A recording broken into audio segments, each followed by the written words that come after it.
You probably know that climate change and human mobility are linked, but the exact connection is less clear. So how might it work? Our new book, Governing Climate Mobility in Africa, with Bristol University Press, addresses exactly that.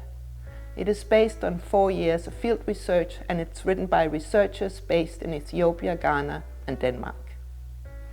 We pay particular attention to how slow onset changes in rainfall, temperature, and seasons impact local populations. First, we demonstrate that climate change interacts with existing demographic, social, economic, and political factors that already influence whether people move or stay. Therefore, climate change impacts should be considered in relation to poverty levels, local livelihoods, employment opportunities, and access to social services. Political or ethnic conflict is another factor to be considered. Second, our findings shows that climate-related mobility takes various forms.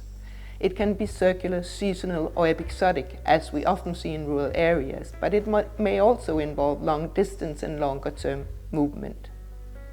Accessing resources outside local communities is often vital for households in climate-affected regions. In fact, mobility can enable people to adapt to environmental degradation and climate change, especially when conditions that support regular back and forth movements are present. Third, we find that local policies and governance structures influence both climate adaptation and people's inclination and ability to move. Policies that address climate change can significantly affect livelihoods.